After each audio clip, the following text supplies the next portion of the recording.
వర్గం స్థానికంగా రుద్రారం గ్రామ పంచాయతీ పరిధిలో అయితే ఉన్నాం. ఏదైతే సర్పంచ్ ఎలక్షన్ సంబంధించి సో పూర్తిగా బీఆర్ఎస్ పార్టీ సంపూర్ణ మద్దతుతో ఎల్లప్ప గారు అయితే బరిలో ఉండబోతా ఉన్నారు. సో వారి మాటలోనే స్థానికంగా సో సర్పంచ్ కావాలనే ఆలోచన వారికి, రేపు గెలిచిన తర్వాత గ్రామానికి ఏమేమి చేయాలనుకుంటున్నారు, గత 10 ఏళ్ళు బీఆర్ఎస్ పార్టీ అధికారంలో ఉన్నప్పుడు కూడా గ్రామానికి ఏ కార్యక్రమాలు చేశారు, ఎట్లా, సో వారు గెలిచిన తర్వాత ఇంకేం చేద్దాం అనుకుంటున్నారు గ్రామానికి, ఇలా పలు అంశాలపై వారితో చర్చించే ప్రయత్నం అయితే చేద్దాం. నమస్తే అన్న. సో ఎట్లా ప్రచారం, ఇంటింటి ప్రచారంలో జనాల నుంచి ఏం తీసుకెళ్తా ఉన్నారు, ఎట్లా? మేము చేసిన గత సంవత్సరం నుండి ఏమేమి పనులు చేసినామంటే ప్రజలకు అందరికీ గుర్తుంది. దాని విషయము కరెంటు విషయం కానివ్వండి, భగీరథ నీళ్లు కానివ్వండి, ప్రతి ఒక్కటి కార్యక్రమాలు ఎంతో అభివృద్ధి చెందింది. ఆ జనాలంతా ఒక్కుమ్మడిగా మీకు నిలబడండి, విషయం ఉంటాడు, మంచిగా చేస్తాడనే ఆలోచన అందరికీ ప్రజల్లో వచ్చింది. అంతవరకు ఖచ్చితంగా సేవ చేయడానికి కూడా మనం గత 10 ఏళ్ళు మన గ్రామంలో ఏ కార్యక్రమాలు చేశారు? ఈ సడాకులు మంచిగా మిషన్ భగీరథ నీళ్ళు, కరెంటు విషయం కానీ, రైతు బంధు కానీ, రైతు బీమా కానీ, కళ్యాణ లక్ష్మి కానీ, ప్రతి ఒక్కటి కూడా రైతులకు అందించే విధంగానే చేసింది. మన కొత్త కమ్యూనిటీ హాల్స్ కానీ, రైతు వేదికలు వేదికలు ఇవన్నీ ఎన్నో అభివృద్ధి కార్యక్రమాలు చేసి. సో ఇప్పుడు ప్రస్తుతం ముఖ్యంగా కాంగ్రెస్ నాయకులు జనాల్లోకి తీసుకెళ్తా ఉన్నది ఏంటంటే, మేము రాష్ట్రంలో అధికారంలో ఉన్నాం, మాకు అధికారం ఇచ్చినప్పుడు ఇంకా అభివృద్ధి చేస్తామనే విధానం తీసుకోపోతా ఉన్నారు. మీరు దాన్ని ఎట్లా డిఫైన్ చేస్తున్నారు? ఏమి ఊరికి అన్ని చెప్తున్నారు కానీ ఒక్కటి కార్యక్రమాలు అలమందిలో లేవు. 2 లక్షల రుణమాఫీ కాలేదు, 2 లక్షల రుణమాఫీ కాలేదు, రైతు బంధు రాలేదు, రైతు బీమా రాలేదు, కళ్యాణ లక్ష్మి రాలేదు. ఒకటొకటి ఎన్నో చెప్పిండ్రు అంతే. కళ్యాణ లక్ష్మి అని ₹1,00,000 ఇస్తాం, మేము పొలము కడతామని అన్నారు. ఏది కూడా అమలు లేదు. 15,000 ఇస్తామన్నారు రైతు బంధు, అది కూడా లేదు. 10,000 కూడా లేదు, మాకు లేదు. మేము రైతులము, అసలు ఏం లేనే లేదు. దానికి చెప్పే సమస్య లేనే లేదు. ఊరికే చెప్తున్నారు, ఇచ్చి పెడుతున్నారు, అయితే ఎక్కడో మాట్లాడుతున్నారు. దాన్ని మనం చెప్పే విధంగా అయితే లేదు. అభివృద్ధి టీఆర్ఎస్ ప్రభుత్వం మంచి పనులు చేసింది, అంతవరకే ఉంది. కానీ శూన్యం ఇక్కడ కాంగ్రెస్ ప్రభుత్వం వచ్చిన తర్వాత ఏమి ఒక్క పని కూడా అవ్వలేదు. సీఎం కాన్స్టిట్యున్సీ ఉంది కానీ సరాకులు ఒకటే అయితే మా కాన్స్టిట్యున్సీలో ఏమవుతున్నదో మాట్లాడితే తెలియాలండి. మరి మేము ఏం చేస్తామండి? మరి అయింది చెప్తున్నాం మేము. మాకు టీఆర్ఎస్ ప్రభుత్వం ఉండగానే ఎంతో అభివృద్ధి చెందింది. కళ్యాణ లక్ష్మి కానీ, రైతు బంధు కానీ, రైతు బీమా కానీ, కళ్యాణ లక్ష్మి కానీ, కేసీఆర్ కిట్ కానీ, ప్రతి ఒక్కటికి ఇంటింటికి అందించే అమల్లో ఉంది. చెప్పండి. అంటే కాంగ్రెస్ పార్టీ వైఫల్యాలను ఏ విధంగా తీసుకెళ్తా ఉన్నారు? కాంగ్రెస్ పార్టీ యొక్క వైఫల్యాలను ఏ విధంగా తీసుకుంటున్నామంటే, కాంగ్రెస్ పార్టీ ఏం చేసిందంటే అబద్ధాలు 6 గ్యారెంటీలు ఇచ్చింది. 6 గ్యారెంటీలు ఇచ్చింది. నిరుద్యోగులకు కానీ, రైతులకు కానీ, మహిళలకు కానీ, ప్రతి ఒక్కరికి 6 గ్యారెంటీల పేరుతో అన్ని యొక్క హామీలు ఇవ్వడం జరిగింది. ఏ ఒక్క హామీ కూడా 100% కాలేదు. ఏదో 20%, 30% ఇచ్చి మొత్తం ఆ పథకాలన్నీ మేము అమలు చేసినాము. రుణమాఫీ మొత్తం అమలు చేసినాము. రైతు బంధు అన్ని ఇస్తున్నాము. ఇవన్నీ కూడా చెప్తా ఉన్నారు పబ్లిక్లో. మరి ఆ పబ్లిక్ ఎట్లా నమ్ముతున్నారో ఏది చెప్తున్నాము, ఏదో అర్థమవుతుందో. ఏదో మోసం చేసి గెలవని మంచి పనులు చేయాలి. గెలిచిన తర్వాత ఒక పెద్ద సముద్రంలోకి వెళ్ళి మన ముఖ్యమంత్రి ప్రస్తుత ముఖ్యమంత్రి గారు కాంగ్రెస్ అంటే ఒక మహా సముద్రం. అది ఆ సముద్రంలోకి వెళ్ళి నువ్వు బయట సంతోషం, చాలా సంతోషం. మరి ఆ విధంగా ఉన్న మంచి పేరు తెచ్చుకున్నారంటే మంచి పనులు చేయాలి, మంచిగా ఉండాలి. ఆయన పనులు చేపించుకునే వాళ్ళపైన ఉన్నది. ముఖ్యమంత్రి మంచిగా చేసే ఆలోచన ఉన్నది. ఇప్పుడు ఈ నియోజకవర్గం అంటే అతనికి ప్రేమ ఉన్నది, అన్ని విధాలుగా ప్రేమలు ఉన్నాయి, అన్నీ ఉన్నాయి. మరి మేము మొన్న సార్ని కలిస్తే అన్ని విధాలుగా చెప్పింది, మీరు అందరూ మంచిగా చేసుకోండి, కలిసిమెలిసి చేసుకోండి, మరి మనం ఉన్నప్పుడే మంచిగా అభివృద్ధి జరుగుతుంది. మరి ఈ విధంగా అంటే ఇక్కడ ఉన్న లోకల్ లీడర్స్ కూడా ఎంత మాకు అది కావాలి ఇది కావాలంటే ఇస్తారు. అడగదు, ఎవరు ఇయ్యరు కదా. మరి ముఖ్యమంత్రి నియోజకవర్గం అభివృద్ధి చేయాలంటే నాయకుల పైన ఆధారపడి ఉంటుంది. నాయకులు ప్రతిరోజు పోవాలి. ముఖ్యమంత్రిని నిద్రపోనియరాదు. ఎందుకంటే మన అవకాశం, మన ముఖ్యమంత్రి ఎవరు వస్తువు ఏం కథలు. మరి అక్కడ ఇంతకు గత ప్రభుత్వం లోపల అక్కడ ఉత్తర తెలంగాణ లోపల ముఖ్యమంత్రి అంత వాళ్ళంకనే చేస్తున్నారు, మొత్తం అభివృద్ధి అంత వాళ్ళకనే అని జరిగింది అన్నారు కదా. అంటే మరి మనకు ముఖ్యమంత్రి వచ్చిండు, మనం చేయించుకోవాలి కదా. ఎవరు చేస్తున్నారు? మేము పోయి అడిగితే వాళ్ళు ఇస్తారా? మీరు అపోజిట్ పార్టీలో మన నాయకులు అడుగుతారంటే సద్వినియోగం చేసుకోవాలి. మళ్ళీ అవకాశం ఎప్పుడూ ఏమో ఆ విధంగా ప్రయత్నం చేయాలి నాయకులు అని చెప్పి నేను వాళ్ళ మా మా మా నాయకులకు అందరికీ కూడా సూచిస్తున్నాను. స్థానికంగా మన రుద్రవరంలో ఇన్వాల్వ్మెంట్ ఏ విధంగా ఇచ్చారు? పార్టీలకు అతీతంగా ఇచ్చారా? నిజమైన లబ్ధిదారులకు అందినాయా? ఎట్లా ఇచ్చారు? పార్టీలకు అతీతంగా ఇందిరమ్మ ఇళ్ళు పార్టీలకు అతీతంగానే ఇచ్చింది. కానీ ఒకటి ముఖ్య విషయం ఏంటంటారంటే ఇల్లు ఇవ్వడం లోపల ఇల్లు లేని వారికి మొట్టమొదటి ప్రాధాన్యం ఇవ్వాలి. ఇల్లు కూడా ఏం లేని వారికి పూర్తిగా తర్వాత పూర్తిగా అందరూ కంప్లీట్ అయిన తర్వాత మిగతా వాళ్ళకి ఆలోచన చేయాలి. ఆ విధంగా పథకాలు తీసుకుపోవాలి జనాలకు. ఏ పథకమైనా కూడా లేని వాళ్ళకు మొదలు చేయాలి. ఇచ్చిన తర్వాత ఇంకా కొత్త ఉన్న వాళ్ళకు అట్లా ఆ విధంగా కంప్లీట్ చేసుకోవాలి. కానీ నా పార్టీ అన్ని ఇస్తారు ఇప్పుడు అవన్నీ చేయాలి. ఆ విధంగా చేస్తే మంచి పని కాదు. ప్రజల లోపల మంచి పెళ్ళి కూడా నాయకుడు కూడా కట్టేవాడు కాదు. సో ఇంకా ఏమైనా అడగలుగుతారు అంటే ఇప్పుడు ప్రధానంగా ఇందిరా మిల్ల గురించే వస్తూ ఉన్నారు. ప్రతి ఊర్లో మేము ఇందిరా మిల్లు వెళ్ళి ఆ ఇండ్లను చూసి మమ్మల్ని ఓటేస్తారనే విధంగా మాట్లాడుతూ ఉన్నారు. కాబట్టి సో మీరు కూడా పార్టీలకు అతీతంగానే ఇస్తున్నారనే విషయాన్ని చెప్తా ఉన్నారు. పార్టీలకు అతీతంగానే ఇస్తున్నారు కానీ ఈ విధంగా ఇవ్వాలి. లోకల్గా మన గ్రామంలో ఏమైనా పెద్ద గ్రామ పంచాయతీ కదా ఇల్లు ఎక్కువ అవసరం అయితే అందరికీ కూడా ఆశ ఉంటుంది. మాకు ఇల్లు కావాలి అంత ఆశ ఉంటుంది. మరి ఆ ఆశ ప్రకారము వాళ్ళు నెరవేర్తే వాళ్ళకి భవిష్యత్తు. ఎట్లా గ్రామంలో ఏమైనా సీసీ రోడ్స్ కానీ కొత్తగా ఏమైనా కమ్యూనిటీ హాల్స్ బిల్డింగ్స్ ఏమైనా వస్తూ ఉన్నాయా? గ్రామంలో మళ్ళీ టీఆర్ఎస్ ప్రభుత్వం ఉన్నప్పుడు ప్రతి గల్లీ వాడ మా సర్పంచ్ గారు మాజీ సర్పంచ్ గారు దామోదర్ రెడ్డి గారు ప్రతి గల్లీ వాడ మొత్తం ఎక్కడ పోయినా కూడా బ్రహ్మాండంగా అభివృద్ధి చేసింది. ఏ నియోజకవర్గంలో ఏ గ్రామం అభివృద్ధి లేని విధంగా అభివృద్ధి చేసిన ఆయన. మరి ఆయన అభివృద్ధి చేసిన కేసీఆర్ చేసిన అభివృద్ధి ఉన్నది. ఇప్పుడు మొన్న ప్రజెంట్ ముఖ్యమంత్రి వచ్చిన తర్వాత కొన్ని సీసీ రోడ్లు జరిగినాయి. మా దగ్గర రోడ్లు నడుస్తున్నాయి, సంతోషం. ఎక్కడ లేని రోడ్లు కూడా నడుస్తున్నాయి. ముఖ్యమంత్రి ఆ పని చేస్తున్నారు, సంతోషం. చేసిన పని సంతోషిద్దాం. కానీ రుణమాఫీ మొత్తం అయింది, 100% అయింది, దళిత బంధం మొత్తం అయిపోయింది, అందరికీ ఇచ్చినాము, ఏమి లేదు, పథకాలు నమ్మలేదు. ఇటువంటి అబద్ధాలు చెప్పొద్దని చెప్పి నా మనస్ఫూర్తిగా. ఇంటింటి ప్రచారంలో ప్రజల నుంచి ఎటువంటి స్పందన వస్తూ ఉన్నారు? నేను ఏ అభివృద్ధి చెప్తా ఉన్నారు? ఇప్పుడు ఆగిపోయిన అభివృద్ధి లేకపోతే కుంటుపడుతున్న గురించి చెప్తా ఉన్నారు. మరి జనాలు ఎట్లా రిసీవ్ చేసుకుంటారు? జనాల్లో కూడా అందరికీ మనసులో కూడా ఉన్నది. అది మనము మంచి ముఖ్యమంత్రి వదులుకున్నాం కదా అనే ఆలోచన వాళ్ళకి. జనాలకు ఏమర్థమైందంటే మాకు అన్ని అబద్ధం మాట చెప్పి ఈ విధంగా చేసిందని చెప్పి పబ్లిక్ లోపల మొత్తం 100% పబ్లిక్ లోపల ఉంది. మళ్ళీ ఆ జ్ఞానోదయం అయితే ఉంది, అయ్యేటట్లు ప్రయత్నం కూడా చేస్తున్నారు.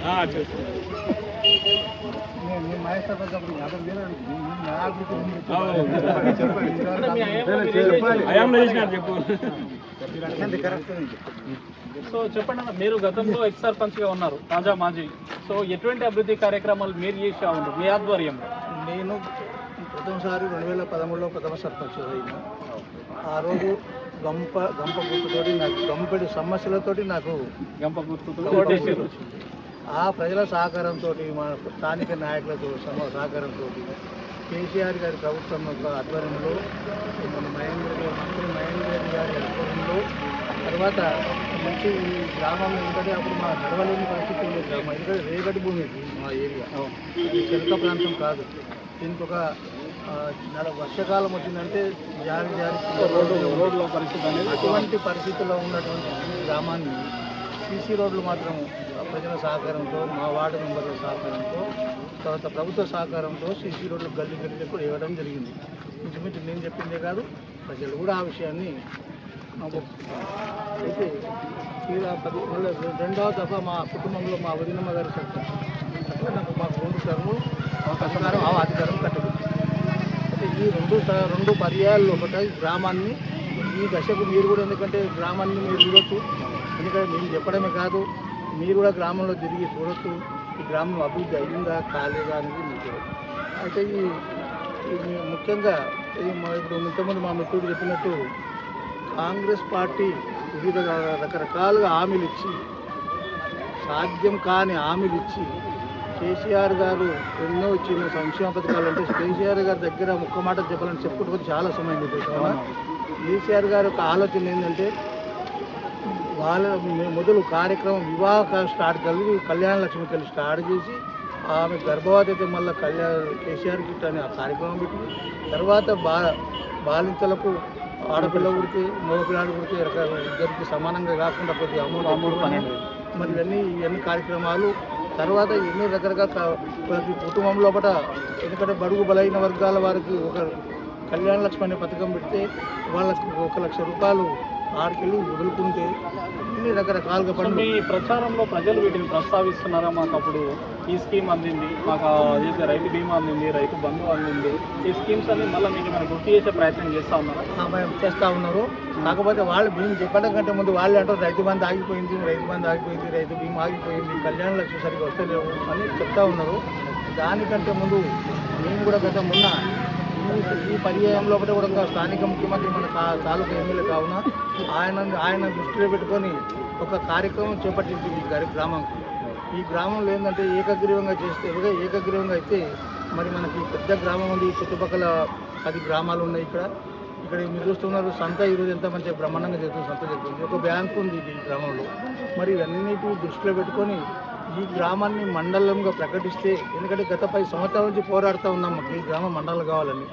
అయితే దాన్ని కూడా ఇంతకుముందు కేసీఆర్ ప్రభుత్వంలో కూడా మేము ప్రయత్నం చేస్తే అక్కడ జరిగినటువంటి పొరపాటు చిన్న ఏమైందంటే ఇక్కడ ఒక మెజార్టీ ఒక జనాభా సంఖ్య తగ్గిపోతుంది. మీకు రంగారెడ్డి జిల్లా తాండూరు ఉంది, ఇదేమో మహబూబ్నగర్ జిల్లా ఉండే కొడంగల్. దానివల్ల మీకు మండలం కాలేదు అని ఆ రోజుల్లో ఉంది. కానీ ఈ రోజు పరిస్థితి ఏమంటే వికారాబాద్ జిల్లాకు వచ్చినాం. బషీరాబాద్ మండలైన తాండూరు అన్నీ వికారాబాద్ జిల్లాకు వచ్చినాయి. ఈరోజు మనం మా ముఖ్యమంత్రి మా స్థానిక ఎమ్మెల్యే ముఖ్యమంత్రి కావున దీనికి అవకాశం మంచిగా ఉంటుంది అనే ఉద్దేశంతో మరి ఏకగ్రీవంగా ఈ గ్రామాలను మేము చేస్తే మీకు మేము గిఫ్ట్ ఇస్తాం, మా మండలానికి మా గ్రామానికి మీరు గిఫ్ట్ ఇవ్వండి అని తిరుపతి రెడ్డి గారి దగ్గరికి చూస్తే ఆయన ఖచ్చితంగా దీని గురించి మండలం చేద్దామని ఆయన తలం చేస్తే, కానీ ఆ విషయంలో మా అభ్యర్థి కూడా ఒకసారి, ఎందుకంటే ఎప్పటికొకటి రిజర్వేషన్ రావు. ఒక్కోసారి ఎస్సీ వస్తుంది, ఒకసారి బీసీ వస్తుంది, ఒకసారి జనరల్ వస్తుంది. జనరల్ వచ్చినప్పుడు ఎవరైనా నిలబడచ్చు, కానీ ఒక బీసీ కానీ ఎస్సీ కానీ వచ్చినప్పుడు వాళ్ళకే కేటాయించాలి ఆ సీట్లు. ఆ విధంగా మా క్యాండిడేట్ తెలుసం గారు ఎల్లప్ప గారు, ఎందుకంటే గ్రామానికి కొరకు అయ్యా మీకు ప్రతి వ్యక్తికి అవకాశం, ప్రతి వ్యక్తికి కాయస్ ఉంటుంది, ఏంది సర్పంచ్ కావాలనే తపన ప్రతి ఒక్కరికి ఉంటుంది. ఆ విధంగా ఆయన కూడా గతంలో మాజీ ఎంపీటీసీగా ఆయన ఉంది కాబట్టి గ్రామం యొక్క పరిస్థితి ఆయన తెలుసు. కాబట్టి ఈ గ్రామం అభివృద్ధి కావాలి, ఈ గ్రామంతో ఆ ఉద్దేశంతో ఆయన కూడా త్యాగం చేసిన తదుపరి మేము పెద్దల అగ్రనాయకులు కాంగ్రెస్ పార్టీ నాయకులు తిరుపతి గారి దగ్గరికి వెళ్ళడం జరిగింది. మరి మా గ్రామం నుంచి టీఆర్ఎస్ పార్టీ నుండి మేము మా అభ్యర్థి కూడా ఒప్పుకుంటున్నాడు కావున మరి మీరు గ్రామాన్ని మండలంగా ప్రకటించండి అంటే, సరే మంచిది, మీరు ముఖ్యమంత్రి గారి దగ్గర కూడా వెళ్ళండి, నేను కూడా మీకు సహకరిస్తాను అని చెప్పి అందరం మళ్ళీ మూకుమ్మడిగా అందరం ఈ గ్రామం నుండి ఒక 100 మంది వరకు ముఖ్యమంత్రి గారికి వెళ్ళాము. అక్కడికి వెళ్ళిన తర్వాత మీరు మంచిగా ఆలోచన మంచిగా తీసుకున్నారు, ఒక మంచిగా అభివృద్ధి చేసుకోండి అని ముఖ్యమంత్రి గారు చెప్తే ఇక్కడ ఉన్నటువంటి స్థానిక నాయకులు కొంత కష్టపడ్డారు. కొంతమంది అభ్యర్థులు మాత్రము సహకరించలేదు. అభ్యర్థులు ఏం చేసి ఉంటే విత్డ్రా చేసుకుంటేనే కానీ వాళ్ళు ఏకగ్రీవం కావడానికి అవకాశం ఉంది. స్పష్టమైన హామీ అనేది రాలేదు మీకు? స్పష్టమైన హామీ అక్కడికి వెళ్ళి వచ్చింది, తిరుపతి రెడ్డి గారి దగ్గర వచ్చేసి. తిరుపతి రెడ్డి గారు ఎవరు, రేవంత్ రెడ్డి ఎవరు, ఇద్దరు అన్నదమ్ములు ఒకటి కావున దానికి మేము నమ్మినాం ఒకరికి. ఎందుకంటే ఆయన పెద్ద వ్యక్తి ఎవరు, తిరుపతి రెడ్డి పెద్దోడు, అదే కుటుంబ పరంగా ఆయన్నే పెద్ద వ్యక్తి, ఆయన్నే ఆ కుటుంబానికి యజమాని కావున ఆ పరిస్థితిని అర్థం చేసుకొని మేము ముందుకు వచ్చి టీఆర్ఎస్ పార్టీ ఏకగ్రీవానికి. కానీ కాంగ్రెస్ గ్రూప్లో ఉన్నటువంటి క్యాండిడేట్లు ఇద్దరు తప్పకపోయింది. దాంట్లో నాయకులు శ్రమించారు కానీ వాళ్ళ శ్రమ కూడా వాళ్ళ ఫలితం రాలేదు. మిగతా 2 క్యాండిడేట్లు మాత్రం వాళ్ళు తప్పకపోయింది. తర్వాత వాళ్ళకి సర్పంచ్ ఇస్తాం, మాకు ఉప సర్పంచ్ ఇవ్వండి అని చెప్పి వాళ్ళకి దాన్ని అర్థం చేసుకోక మరి ఈరోజు ప్రజల్లోకి వెళ్ళి మరి ప్రజా తీర్పు కోరుతూ ఉన్నాం ఈరోజు. సో మీరు పార్టీలకు అతీతంగా గ్రామాన్ని మండల్ చేయాలనే ఏకైక ఉద్దేశంతో పార్టీలు పక్కన పెట్టి కూడా వెళ్ళి కలిసే ప్రయత్నాలు చేసింది. కాకపోతే ఇక్కడ ఉన్న కొంతమంది నాయకుల వల్ల ఫెయిల్ అయింది. ఇంకో దాన్ని మీరు అంటున్నారు కావున సంతోషము. నేను కేవలం ఈ గ్రామ కాంగ్రెస్ పార్టీ మన టీఆర్ఎస్ పార్టీ కాదు, మండల్ టీఆర్ఎస్ పార్టీ అధ్యక్షుడు నేను. అయితే నాకు ఎన్ని ఒత్తిడులు వస్తాయి, మండల్ టీఆర్ఎస్ పార్టీ అధ్యక్షుడు అంటే అధిష్టానం నుంచి మేము ఎందుకంటే ఒక మండల్ని టేకప్ చేసేది వ్యక్తిని నువ్వు ఈరోజు మీ గ్రామాన్ని వదులుకుంటున్నావు ఎందుకు? గత 2 పర్యాలు మీరు అభివృద్ధి చేసినారు, 2 పర్యాలు అభివృద్ధి చేసి కూడా మరి మళ్ళీ ఏకగ్రీవంగా అవుతున్నావు, ఏకగ్రీవంగా చేసి కాంగ్రెస్కి అప్పచెప్తున్నావు అంటే ఇది ఎంతవరకు త్యాగం అంటే లేదు. వాస్తవమే, ఈ గ్రామానికి కొరకు మేము త్యాగం చేయవలసిందంటే దాన్ని అధిష్టానం కూడా ఒప్పించిన వాళ్ళని. ఎందుకంటే వాళ్ళు ఆ రోజు కూడా టీఆర్ఎస్ గవర్నమెంట్ వస్తే మండలి ఇస్తామని చెప్పింది ఈ గ్రామానికి. మీరు ఆ రోజే మేము కూడా ఇస్తామన్నారు, సంతోషం. మీ తాలూకా ముఖ్యమంత్రి కాబట్టి మీ వాదన కరెక్ట్ అని చెప్పి వాళ్ళు కూడా సంతోషపడి మీరు ఆ విధంగా గ్రామాన్ని ఏకగ్రీవంగా చేయించండి, తర్వాత మీరు మండలి తీసుకోండి అని చెప్పి అధిష్టానం నుంచి కూడా మాకు పట్నం నరేందర్ రెడ్డి గారు కూడా సపోర్ట్ ఇచ్చారు ఆ విషయం. కానీ స్థానిక నాయకులు శ్రమించారు, కాంగ్రెస్ పార్టీ నాయకులు, కానీ వాళ్ళ ఫలితం కూడా దక్కలేదు. వాళ్ళకు సహకరించలేదు, క్యాండిడేట్లు సహకరించక ఫెయిల్ అయింది. మరి ఈ విధంగా గతంలో పోల్చుకుంటే అన్ని హామీలు అన్ని విషయానికి వస్తే లాస్ట్ ఇప్పుడున్న విషయానికి వస్తే ఈరోజు గతంలో కాంగ్రెస్ పార్టీలో రాజశేఖర రెడ్డి గారు ఉన్నప్పుడు ఎన్నో సంక్షేమ పథకాలు జరిగినాయి. తర్వాత కేసీఆర్ గారి యొక్క పీరియడ్లో ఎన్నో సంక్షేమ పథకాలు జరిగినాయి. ఆ సంక్షేమ పథకాలను ఈరోజు కొనసాగుతలేవని ప్రజలకు అందరికీ అర్థమైంది. అందుకే ఇప్పుడు ప్రజలు ఇప్పుడు ఆలోచించి ఇక్కడ సమయం తొందరగా ఉంది, ఎందుకంటే ఎక్కువ లేటు లేదు, సమయం తక్కువ ఉంది. కావున దీనికి ప్రజలు ఆలోచించి ఈరోజు బేసిక్ నుండి సర్పంచులు టీఆర్ఎస్ మధ్యదారులు గెలుస్తూనే అది రైతు బంధు కానీ అన్ని కానీ రావడానికి ఆస్కారం ఉంది. ఎందుకంటే మనం పథకాలన్నింటినీ దాపెట్టి సైలెంట్ పెట్టినందువల్లనే ఈరోజు మనకు ఓటు వేయలేరు జనం అని చెప్పి వాళ్ళకు కనువిప్పు కలగాలి. అంటే టీఆర్ఎస్ సర్పంచులు గెలవాల్సిందే, ఎక్కడైనా గెలిస్తేనే వాళ్ళకి ఆటోమేటిక్ ఒక భావనకు వచ్చేస్తారు వాళ్ళని నా నమ్మకం. అది ప్రభుత్వం మరొకసారి పునరాలోచన ఎందుకంటే ప్రభుత్వం పునరాలోచన చేయాల్సి వస్తుంది. ఎందుకంటే వాళ్ళకు రేపు భవిష్యత్తు ఇంకోటి ఏమో ఎంపీటీసీ ఎలక్షన్స్ ఉన్నాయి, రేపు జెడ్పీటీసీ ఎలక్షన్స్ ఉన్నాయి. ఈ స్థాయిలో ఈ సమస్యలు ఇట్లా పోతుంటే మళ్ళీ ముందర నష్టపోతాం ఇంకా అని చెప్పి తొందరలోనే రైతు బంధు, మన గతంలో రైతు బంధు వేసింది కానీ ఈసారి రైతు బంధు ఏం లేదు, ఒకటే పీరియడ్ వేసింది టోటల్గా. ఎందుకంటే వాళ్ళకు రైతు బంధు వేస్తే ఈరోజు రైతులు ఎంతో కష్టపడి ఈరోజు అమ్మడం, పత్తి అమ్మడం, పంటలన్నీ అందులో ఈ గతంలో 10 సంవత్సరాలు లేనటువంటి నష్టం ఈసారి జరిగింది. ఈ గ్రామంలో ఒక ఎకరకు 10-12 క్వింటాలు అయ్యే పత్తి ఈసారి 2 క్వింటాలు, 3 క్వింటాలు, 4 క్వింటాల వరకు లాస్ట్ అయింది. అంటే నష్టపోయిన రైతులు ఖచ్చితంగా ఎన్నికలు అనేవి వస్తుంటే పోతుంటే ఎన్నికల ముఖ్యం కాదు, ఈ రైతులు ఇంపార్టెంట్. ఇక్కడ ఉన్న మనం రైతు 90%, 95% రైతులని అందరం రైతులం కావున రైతులు ఇంపార్టెంట్ కావున వాళ్ళకి రైతు బంధు వేయలేదు, రుణమాఫీ పూర్తి కాలేదు. అన్ని విధంగా ఇప్పుడు మొన్న ఇప్పుడు ప్రచారంలో ఒక ఇంటికి పోయినా చనిపోయిండ్రు కానీ లాభం లేదు, 5 లక్షలు రాకనే పోయినా మాకు అంటున్నారు వాళ్ళు. అంటే అప్పుడు గతంలో ఏముందంటే చనిపోయిన 15 రోజుల్లో కూడా 5 లక్షలు వచ్చేస్తుంది, కానీ ఈరోజు లేదు, ఆ పరిస్థితి లేదు. మరి ఇవన్నీ చెప్పుకుంటూ ఎన్నో ఉన్నాయి. కాకపోతే ఒకటి ఎన్ని చేసినా కానీ మా తాలూకా ముఖ్యమంత్రిగా అని చెప్పి మేము ఇంకా దాపెట్టుకుంటున్నాం తప్ప ఇక అంతకుమించింది ఎన్ని తప్ప ఇంకా ముందర మారుతాడు మనుషులు కొడుకు తల్లిదండ్రులు ఏమో కుట్టాడు నా కొడుకు ఇంకా మారుతాడేమో, నా కొడుకు ఇంకా ముందర మారుతాడేమో అని ఆశ పెట్టుకుంటారు. ఆ విధంగా ఈ తాలూకా ప్రజలు ఆశ పెట్టుకొని ఇంకా ఆశలనే ఉన్నారు. ఇంకా మరి ఇప్పటికే 2 సంవత్సరాలు గడిచిపోయింది. ఒకటి మంచి ఏం నడుస్తుందంటే రోడ్లు మాత్రం మంచిగా జరుగుతుంది, దాన్ని మనం కాదని కొంత నాసిరకం అది కాంట్రాక్టర్ల యొక్క వైఫల్యం ఉంటుంది. అది దానిలో మంచి వచ్చే మన పరిస్థితులు ఎవరు వచ్చే పరిస్థితులు వారు కాంట్రాక్టర్ ఉంటారు, అధికారులు ఉంటారు. ఆ అధికారుల నిర్లక్ష్యం వల్ల ఎక్కడైనా నాసిరకం పనులు జరుగుతుంది, దాన్ని మనం కాదనలేము. అది కావున ఇది ఒక్క విషయమే సరిపోదు, మనం రోడ్లు ఒక్కటే వేస్తున్నాం అంటే సరిపోదు. రోడ్లతో పాటు సంక్షేమాలు ఇంపార్టెంట్. మనం ఎందుకంటే మనం బలైన వరకు బ్యాక్వర్డ్ ఏరియా, మన కొడంగల్ అంటేనే మొదలు బ్యాక్వర్డ్ ఏరియా మన అటువంటిది. మన తెలంగాణలో కూడా ఎన్నో 60 సంవత్సరాలు పోరాడుతుంది కానీ వచ్చిన తెలంగాణ ఈ తెలంగాణని ఈరోజు ఇప్పటికీ ఆగిపోతున్నది. ఎందుకంటే ఇంకొకటి కూడా వస్తున్నది. ఎందుకంటే మేము మా యొక్క సలహా ప్రకారంగా ఆంధ్రులతోటి మనం సఖ్యత పెట్టుకుని దోస్తాన్ని పెట్టుకుంటే మాత్రం మునిగిపోయేది మాత్రం మనమే. అది మాత్రం మా ముఖ్యమంత్రి గారు గుర్తించాలని చెప్పి నేను ఆయన సవినయంగా నిర్ణయిస్తున్నాను. ఎందుకంటే ఆ చంద్రబాబు నాయుడు గారిని దోస్తు పడితే ఆ చంద్రబాబు నాయుడుకి ఏముంటుందంటే ఎప్పుడు ఈ ఆంధ్ర తెలంగాణలో మిగతా ఇంతమనే ఉంటుంది వాళ్ళకి. ఎందుకంటే చూస్తున్నాం, ఎన్నో రకరకాలు చూస్తున్నాం. ఇప్పటికీ నష్టపోయినాం, ఇప్పటికి చాలా కష్టపడ్డాం. కావున 60 సంవత్సరాలు కష్టపడితేనే వచ్చిన తెలంగాణ 10 సంవత్సరాలు మనకు.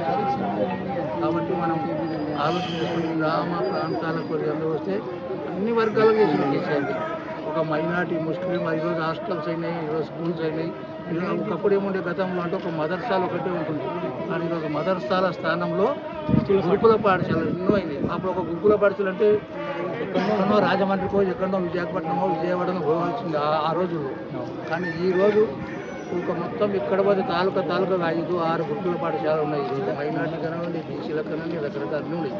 మరి ఈ విధంగా ఎన్నో అభివృద్ధి కార్యక్రమాలు విద్య, వైద్య, ఆరోగ్య ప్రకారంగా కేసీఆర్ గారు అభివృద్ధి చేసినటువంటి నిజం. ఇంకా మీకు ఎందుకంటే చెప్పుకోవడం ఇంకా చాలా ఉన్నాయి.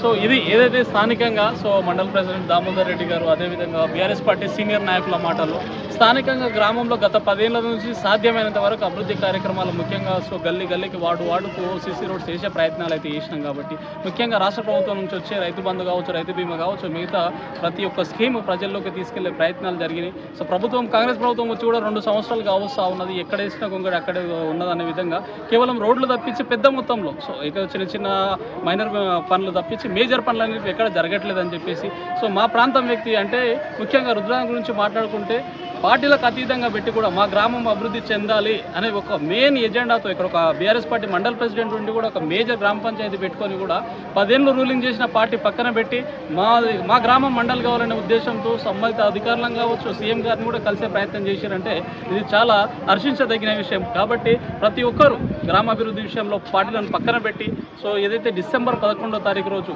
పార్టీలకు అతీతంగా సో ప్రతి ఒక్క వ్యక్తి ఆలోచన చేసి సరైన వ్యక్తికి సమర్థవంతమైన వ్యక్తికి మనం అధికార పగ్గాలు ఇచ్చినప్పుడే సో గ్రామం అనేది ఇంకా ముందరికి వెళ్ళే అవకాశాలు ఉంటాయి. సో ప్రభుత్వం కూడా మరొకసారి పునరాలోచన చేస్తుంది మనం ఎక్కడ మిస్టేక్ జరుగుతూ ఉంది ఎక్కడ జరుగుతూ ఉందని. కాబట్టి ప్రతి ఒక్కరు డిసెంబర్ 11వ తారీఖు రోజు రుద్రారం ఓటర్లందరూ ఆలోచన చేసి సరైన వ్యక్తికి సమర్థవంతమైన వ్యక్తికి అవకాశం ఇస్తారని కోరుకుంటాం. మాట్లాడబోతున్నారు క్యాండిడేట్ గారు. ప్రజలకు ముఖ్యంగా నా యొక్క నమస్కారం తెలియజేసుకుంటున్నాను. ఈ యొక్క ఎలక్షన్ లోపల ఎస్సీ రిజర్వేషన్ కింద మాకు అవకాశం కల్పించారు కాబట్టి ఆ అవకాశాన్ని సద్వినియోగం చేసుకుంటా గ్రామ ప్రజలు ముందుకు వచ్చి గ్రామ ప్రజలకు కావాల్సిన గెలిచిన తర్వాత గ్రామానికి ఏం చేస్తారు? గ్రామ సమస్యలు చాలా ఉన్నాయి. మా యొక్క 10 సంవత్సరాల బీఆర్ఎస్ పాలనలో 90% రోడ్లు కానీ కరెంటు కానీ ముఖ్యంగా మా యొక్క గ్రామానికి నీళ్ళ గురించి 24 గంటలు మెలకుగా ఉండి నీళ్ళు తెచ్చుకునే పరిస్థితిని మా కేసీఆర్ మిషన్ భగీరథ ద్వారా కానీ ఇప్పుడేమన్నా ఉందా త్రాగునీటి సమస్య?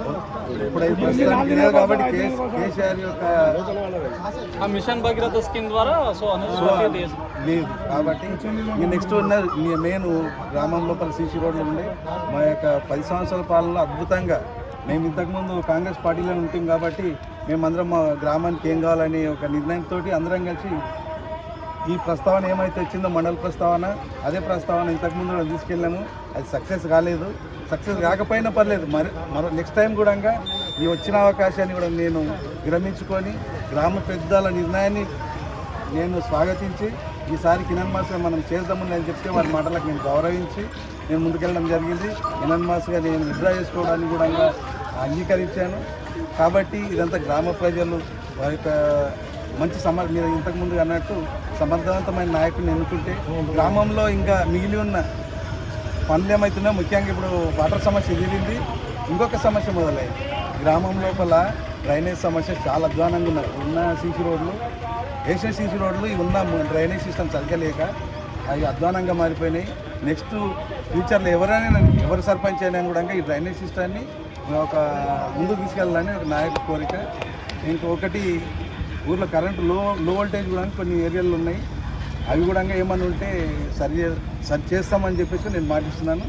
అందుబాటులో 24 గంటలు అందుబాటులో ఉండి గ్రామానికి సేవ చేయాలన్నది నా యొక్క కోరిక. ఇప్పుడు ఏదైతే ఉన్నారో రేపు గెలిచిన తర్వాత కూడా రేపు అధికారం వచ్చిందని చెప్పేసి మనం మారే ప్రయత్నం అవుతుందా ఇట్లనే ఉంటాం?